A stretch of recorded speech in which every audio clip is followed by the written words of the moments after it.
My name's David Kerr and you are watching Shalom World News. Here's your latest news headlines from around the globe. A Nigerian bishop held captive by kidnappers for 5 days has been released. Auxiliary Bishop Moses Chikwe of the Archdiocese of Owerri and his driver were abducted on December the 27th, less than 2 miles from the bishop's residence in the city of Owerri in the country's Imo State. In an official statement following the release of the 2 men, Archbishop John Obina of Owerri said that he had visited Bishop Chikwe and described him as, quote, looking and feeling very weak from the traumatic experience. He also said the bishop's driver had been taken to hospital for treatment to a deep cut to his hand received from the kidnappers. The Archbishop thanked state authorities and security agents for their work in securing the release of both men. 53-year-old Bishop Chikwe has been Auxiliary Bishop of Owerri in southeastern Nigeria since October last year. Meanwhile, approximately 100 people have been killed in Islamist raids upon 2 villages in western Niger.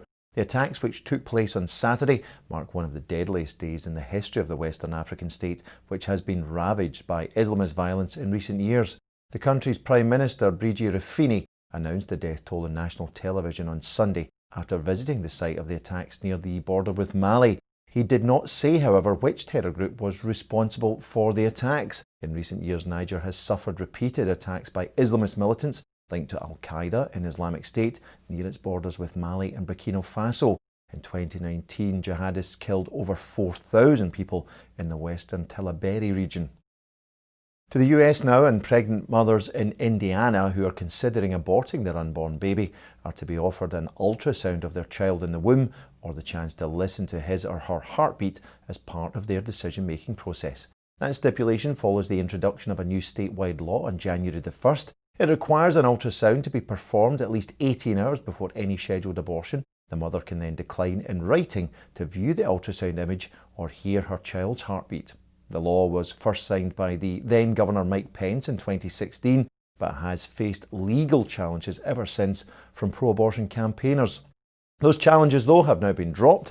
In response, Indiana's Attorney General Curtis Hill tweeted that the new law will, quote, empower women with knowledge by giving mothers as much information as possible to aid their decision-making process. The international community ignores the plight of persecuted Christians in China due to its dependency on Chinese trade for national and global prosperity. That's the accusation being levelled by the Christian human rights group Release International.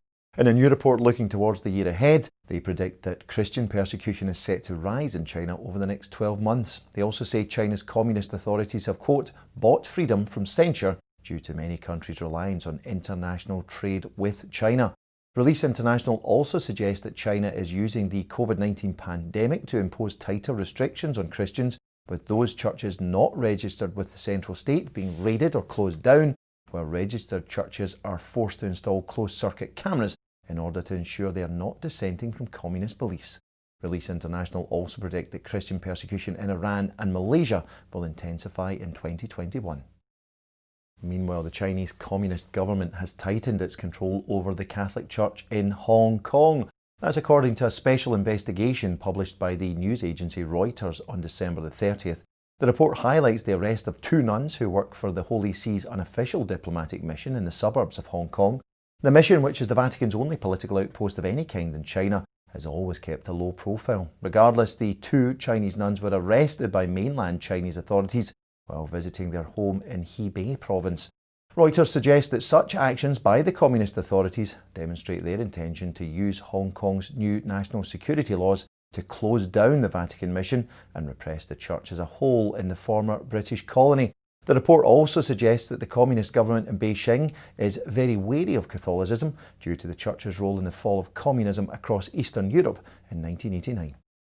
Ireland's most senior Catholic has expressed his shock and disappointment after the country's national television station RTE broadcast a satirical news report on New Year's Eve which depicted God being sentenced to imprisonment for raping the Blessed Virgin Mary. The Primate of All Ireland, Archbishop Eamon Martin of Armagh, has described the sketch as deeply offensive, outrageous, blasphemous and insulting to all Catholics. The offending item was aired on the channel's NYE Countdown show. Soon after its broadcast, the channel received approximately 1,100 complaints from Catholics, including several bishops. The station has since apologised, but so far has refused to remove the comedy sketch from their online streaming services. Finally, Poland's parliament has declared 2021 to be the year of Cardinal Stefan Wyszyński. Cardinal Wyszyński was the Archbishop of Warsaw and Primate of Poland for most of the country's post-war communist dictatorship.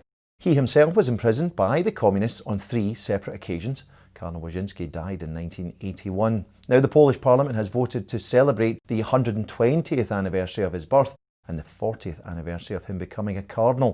The motion approving the commemoration noted how the life and teaching of the late cardinal, quote, emphasised the innate dignity of man from which all human rights derive, such that he became, quote, a symbol of an unwavering attitude of opposition to evil. Cardinal Wyszyński was due to be declared blessed last year, but his ceremony of beatification was postponed due to the COVID-19 pandemic.